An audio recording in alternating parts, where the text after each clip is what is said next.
El título de la sesión de hoy es Propicio el diálogo frente a conflictos en mi familia y comunidad. Y su propósito es identificar aspectos relevantes de un conflicto y asumir el rol mediador, proponiendo normas y acuerdos dentro de la familia para solucionar conflictos. Para lograr este propósito, te recomendamos lo siguiente. Prepara anticipadamente un espacio para que puedas trabajar. Invita a tu papá, mamá, hermano mayor o familiar de tu confianza para que te acompañe en esta experiencia de aprendizaje. Será de gran ayuda durante el desarrollo de la sesión. Ten a mano un cuaderno y todo lo que necesites para tomar apuntes. Coordina con tus padres y tutores para evitar todo tipo de interrupciones durante la emisión de la sesión radial.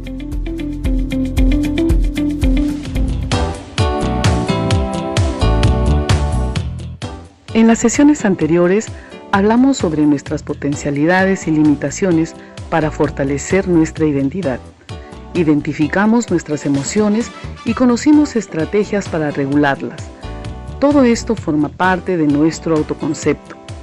Recuerda que el autoconcepto es la imagen interna que construimos cada uno de nosotros.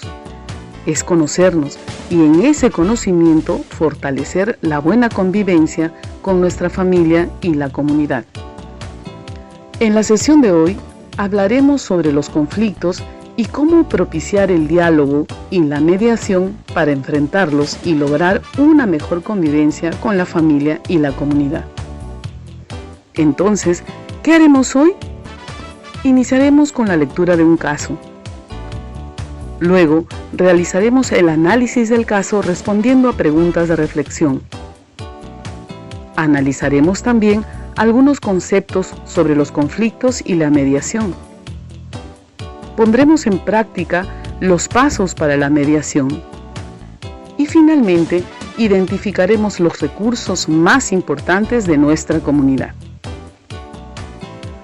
Para iniciar la sesión, les voy a leer un caso. Escucha con mucha atención.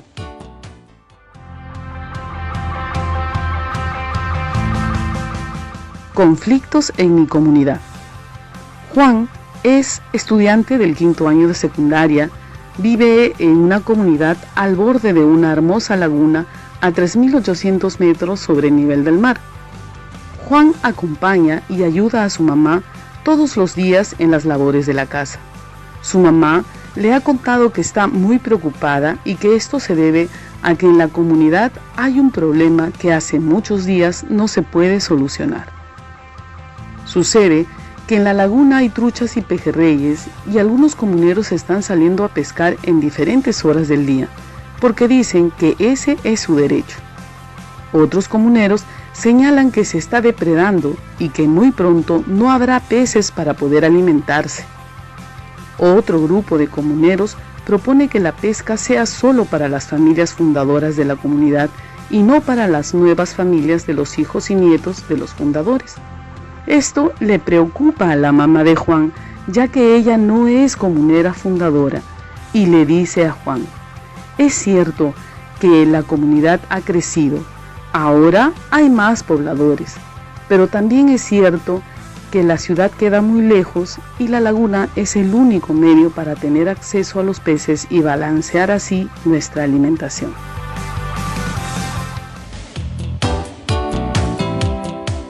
¿Qué conflicto se está presentando en la comunidad?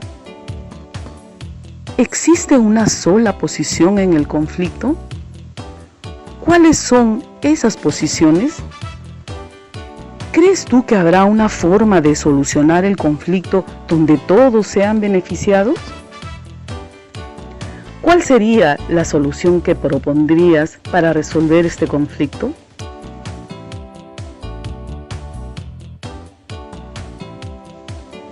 Pensemos un momento en las respuestas. Sí, efectivamente, existe un conflicto y 3 posiciones o grupos con ideas diferentes frente al mismo. Y seguro que en estos momentos estás pensando en diversas formas de solucionar el conflicto. donde todos salgan beneficiados, ¿no? ¿Y un conflicto es bueno o es malo? Queridos estudiantes del quinto grado de secundaria, normalmente en las comunidades y familias en las que vivimos se presentan diferentes situaciones sobre el uso adecuado de los recursos que tenemos. Muchas veces, las diferencias de opiniones sobre cómo usar los recursos en la familia y comunidad nos llevan a situaciones de conflicto. Veamos algunos conceptos sobre los conflictos y la manera de abordarlos. El conflicto es una situación en la cual dos o más personas con intereses diferentes entran en confrontación, oposición o emprenden acciones mutuamente antagónicas. El conflicto en sí no es positivo ni negativo, depende de cómo se afronte. De manera general, podemos decir que las personas enfrentan los conflictos de dos formas. Una controversial, que se da a través de la agresión, la violencia, el abuso de poder o el autoritarismo. Y dos, una colaborativa, mediante el diálogo, la cooperación, la negociación u otro mecanismo alternativo. Entonces, tenemos dos formas de enfrentarnos a un conflicto. Una de manera violenta y la otra colaborativa a través del diálogo y negociación. Los conflictos son parte de nuestra vida y una gran fuente de aprendizaje. Tener conflictos significa estar vivo y lo saludable es aprender a manejarlos, principalmente porque algunos son inevitables. Lo que sí se puede evitar son las consecuencias negativas de los mismos. Todos tenemos recursos internos e innatos que nos dotan de capacidad para abordarlos. Muy bien, como hemos visto, un conflicto se puede solucionar de manera violenta o por el diálogo para lograr un consenso. Pero muchas veces no basta con el diálogo para solucionar un conflicto, ya que es posible que el conflicto sea complejo, abarque distintas posiciones y no tenga un único camino para solucionarlo. En esas circunstancias se necesitará que algún miembro que es externo al conflicto asuma el rol de mediador para buscar una solución. ¿Qué hace un mediador? ¿Qué debe hacer un mediador? Un mediador debe seguir algunos pasos para contribuir en la solución de un conflicto.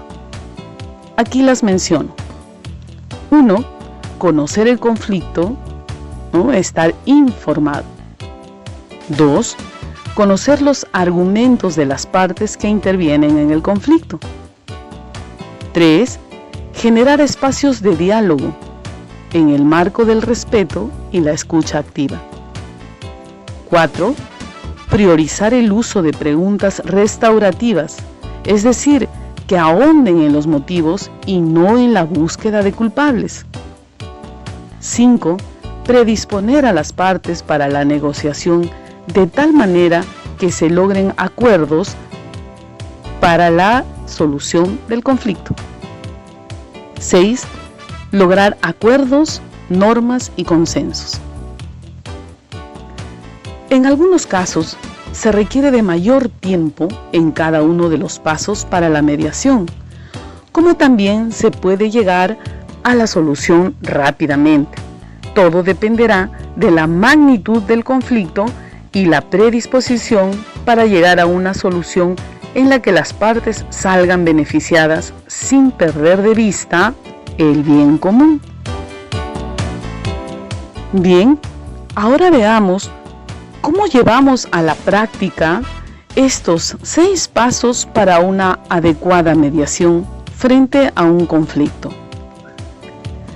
¿Recuerdas el caso de Juan? Volvamos a leerlo.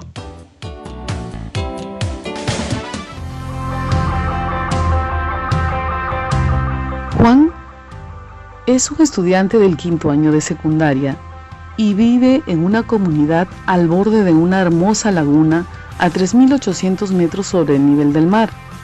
Juan acompaña y ayuda a su mamá en las labores de la casa.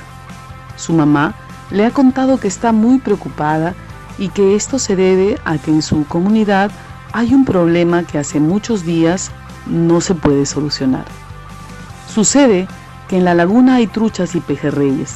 Algunos comuneros están saliendo a pescar en diferentes horas del día porque dicen que ese es su derecho. Otros comuneros señalan que se está depredando y que muy pronto no habrá peces para poder alimentarse. Otro grupo de comuneros propone que la pesca sea solo para las familias fundadoras de la comunidad y no para las nuevas familias de los hijos y nietos de los fundadores. Esto le preocupa a la mamá de Juan, ya que ella no es comunera fundadora, y le dice a Juan: es cierto que la comunidad ha crecido, ahora hay más pobladores, pero también es cierto que la ciudad queda muy lejos y la laguna es el único medio para tener acceso a los peces y balancear así nuestra alimentación. Ahora pensemos, ¿qué debemos hacer en el primer paso?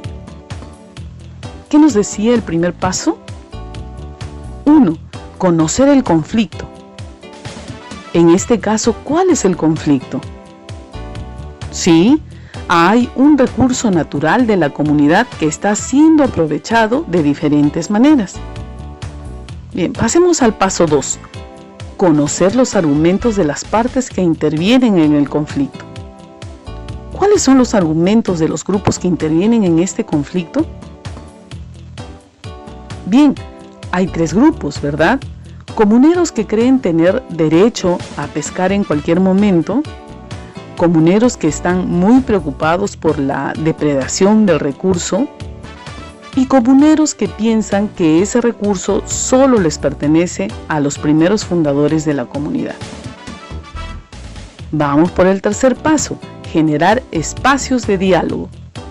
¿Qué espacios de diálogo podemos generar en esta comunidad? ¿No? Podríamos generar reuniones con cada grupo para ver sus puntos de vista y en qué aspectos se puede lograr consensos. También podríamos generar reuniones en la comunidad con los grupos en conflictos. Los diálogos propiciados deben mantenerse en el marco del respeto y la escucha activa. Bien, siguiente paso. El paso 4. Priorizar el uso de preguntas restaurativas. En estas reuniones, ¿qué tipo de preguntas realizarías a los diferentes grupos de la comunidad? Recuerda que las preguntas deben enfocarse en los motivos y no en buscar culpables. A ver, por ejemplo, podríamos preguntar: ¿quiénes consideran que se verían afectados ante las decisiones de los 3 grupos? ¿Qué podríamos hacer para no afectar a nuestra comunidad? Entre otras preguntas, ¿verdad?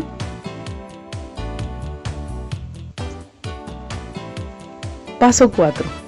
Priorizar el uso de preguntas restaurativas.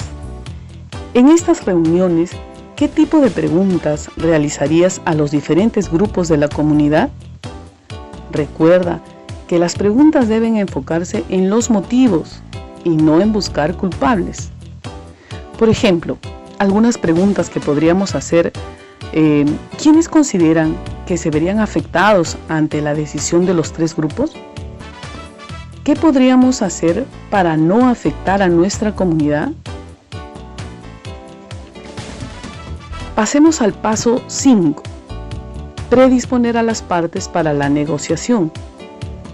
Significa que es necesario escuchar a los 3 grupos, escuchar sus razones y sus propuestas de solución. En el paso 6, lograr acuerdos, normas y consensos. Para finalizar, debemos establecer acuerdos claros y normas para el beneficio de toda la comunidad. En conclusión, Resolver conflictos de manera pacífica tiene un gran potencial, ya que promueve el desarrollo de la creatividad para proponer soluciones conciliadoras, la capacidad para observar una situación desde diferentes perspectivas, en beneficio de la comunidad, y el cuidado y enriquecimiento de las relaciones interpersonales. El uso de la violencia frente a un conflicto puede dañar la comunicación, no lo olvides. Deteriora la disposición de las personas a escuchar y respetar los puntos de vista de los demás, afectando negativamente la unidad grupal y el nivel de confianza. Bien, esos son los 6 pasos que tenemos que poner en práctica cuando se trata de mediar en un conflicto. ¿Qué te pareció lo tratado? Importante, ¿no? ¿Qué aprendizajes te llevas? ¿Cómo has aprendido? Sí, tenemos que aprender reflexionando, analizando, acudiendo a fuentes de información diversa. Y cuando se trata de conflictos, buscar la solución de manera colaborativa en bien de nuestra comunidad, familia y, por qué no, también en el ámbito personal. Muy bien. Escribe una razón importante de lo tratado en esta sesión para que tengas un registro en tu portafolio. Hazlo y escribe ¿por qué es importante para ti esta sesión? ¿Qué ideas resaltas de lo aprendido?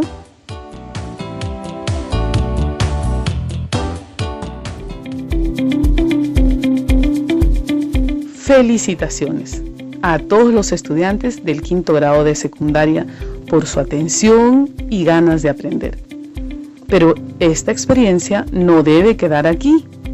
Con lo aprendido el día de hoy, te dejamos como reto la siguiente actividad. Escucha con atención. Identifica los recursos más importantes de tu comunidad. Señala ¿cuál de esos recursos podrían generar conflictos y cómo puedes intervenir para mediar en la solución de los mismos? Recuerda que los recursos que identifiques serán un insumo muy importante para la elaboración de tu infografía, que es el producto final de nuestro proyecto. Tenlo en cuenta. Estimado docente, recuerda que tú también eres un actor clave en este aprendizaje. Comunícate con tu estudiante de 5º año. Usa el mejor canal para este fin por medio de llamadas telefónicas, mensajes de texto, correo electrónico. Recuerda que puedes aclarar conceptos con ellos, profundizar los temas y acompañarlos para desarrollar la actividad propuesta, brindándoles una retroalimentación oportuna.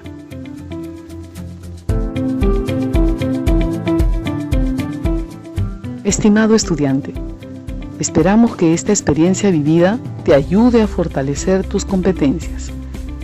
Antes de despedirnos, queremos valorar la herencia cultural que aportan los afrodescendientes a la cultura afroperuana. El 4 de junio de cada año, en el Perú, celebramos el Día de la Cultura Afroperuana. Debemos tener presente que numerosos afrodescendientes participaron en acontecimientos importantes de la historia del Perú, como el levantamiento de Túpac Amaru y la guerra con Chile. Parte importante de la grandeza de la gastronomía peruana viene de la confluencia de tradiciones culinarias.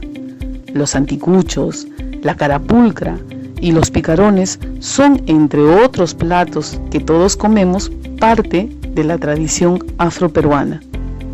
Algunas prácticas de sus culturas se incorporaron a la peruana, por ejemplo, danzas como el festejo, el andó, la zamacueca. Tenemos grandes celebridades, aquí menciono algunos: Nicomé de Santa Cruz, Susana Vaca, Amador Bayumbrosio, Jefferson Farfán, Eva Ayón, Lucha Reyes y muchos más. Hasta nuestro próximo encuentro.